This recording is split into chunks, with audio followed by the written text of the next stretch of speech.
In the end, the final line on Cowboys rookie running back Phil Mafah was not eye-popping.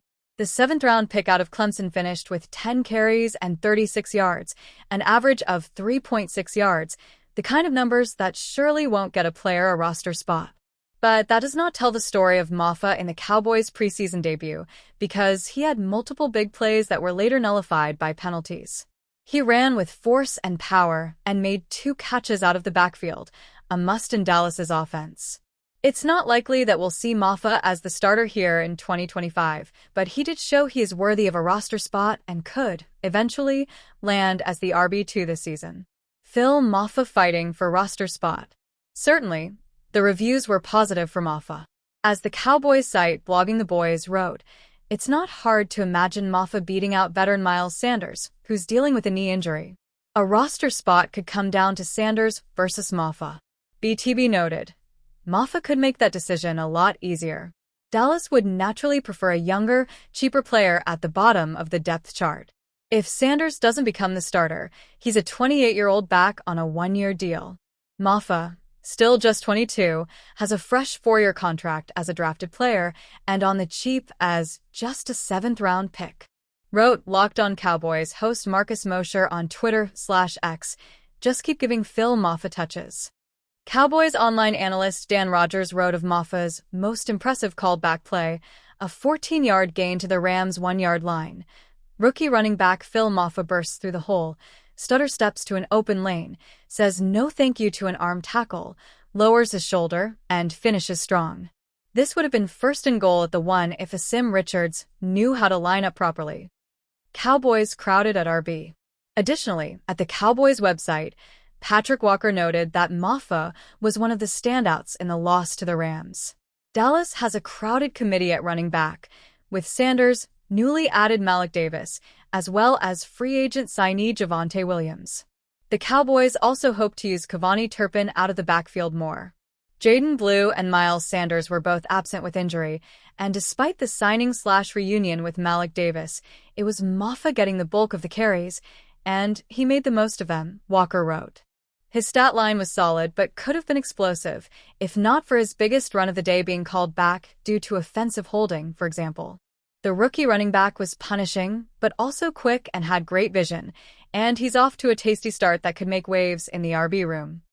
You rarely see star players from the New York Giants and Dallas Cowboys compliment one another publicly on social media, but that's exactly what we saw from edge rushers Abdul Carter and Micah Parsons after preseason Week 1 on Sunday evening.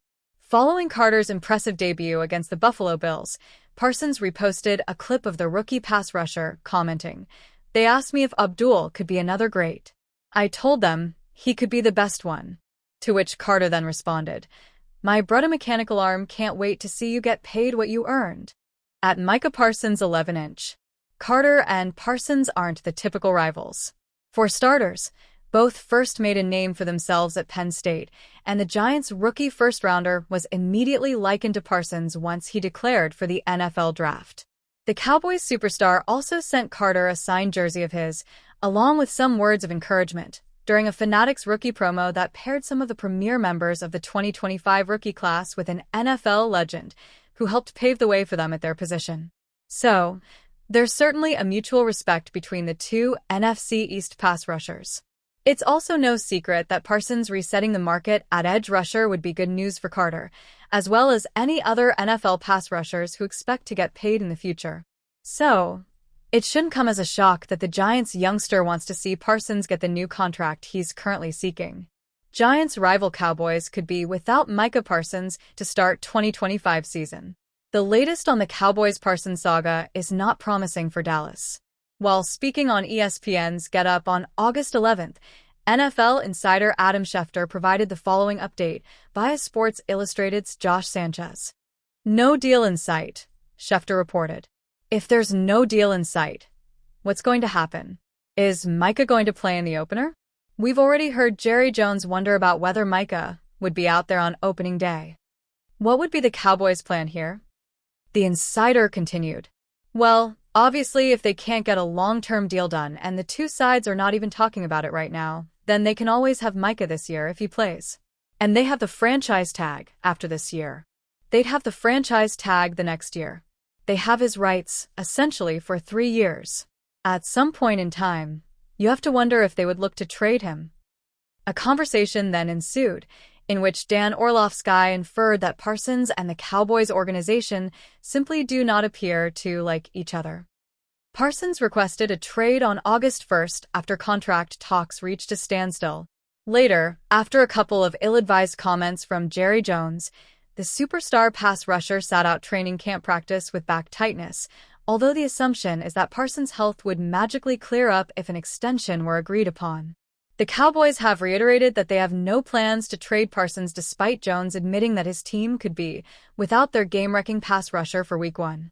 Abdul Carter resembles Micah Parsons in Giants' preseason debut.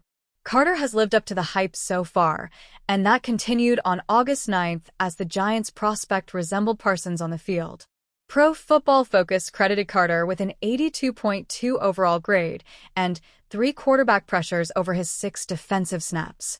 Oh, by the way, only 3 of those 6 snaps were pass-rushing snaps, so Carter managed to achieve a QB pressure on 100% of his true pass-rushing opportunities in a small sample size. He was also credited with a team-leading pass rush win rate of 66.7% and a ridiculous PRP score, a formula that combines sacks, hits, and hurries relative to how many times they rush the passer, of 50.0. For clarity, the regular season league leader in PRP last year, minimum 20% of snaps played, had a 16.3 PRP score. Obviously, Carter's stats will decrease with more snaps, but the Giants' youngster's early preseason PRP of 50.0 is unheard of. Micah Parsons and the Dallas Cowboys have publicly traded barbs over the star pass rusher's contract situation in recent weeks, and it sounds like there has been no progress made toward a long-term deal. Not only that, but the two sides have reportedly gone in the wrong direction. ESPN's Adam Schefter said during an appearance on The Pat McAfee Show Monday that there have been no discussions at all between Parsons and the Cowboys since Parsons formally requested a trade on August 1st. I think it's unbelievable that that statement came out about 10 days ago. Since that statement came out, there have been 0 contract talks between the Dallas Cowboys and Micah Parsons, Schefter said. You would think something like that would trigger some conversation to get everybody, all sides, in one room to try to get a deal done. In fact, it feels like it's done the opposite. Jerry Jones believes he and Parsons came to an agreement back in March during a conversation in which Parsons' agent, David Mulugheta, was not present. Jones has spoken publicly about the importance of a handshake agreement and suggested he does not want to renegotiate with Parsons. According to Schefter, Parsons and the Cowboys are now further apart on a deal than they were 4 or 5 months ago. I think Jerry feels like they had the makings of a deal, if not an agreement in place. Micah feels like he never saw a contract, never agreed to anything. His agent never signed off on anything, Schefter added.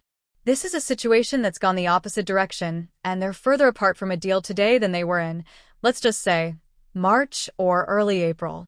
Parsons acknowledged that he expressed some of his contract desires to Jones, but he said he did not view the conversation as any type of formal negotiation. Jones, who went out of his way to insult Parsons' agent at one point, obviously felt the deal was done. Either that or the 82-year-old is using the situation in an attempt to put pressure on Parsons. Whatever the case, the bad blood between Parsons and the Jones family seems very real. Parsons is under contract and making just over $24 million in the final year of his rookie deal this season, so he may have to ignore all the jabs from Jones when Week 1 comes around.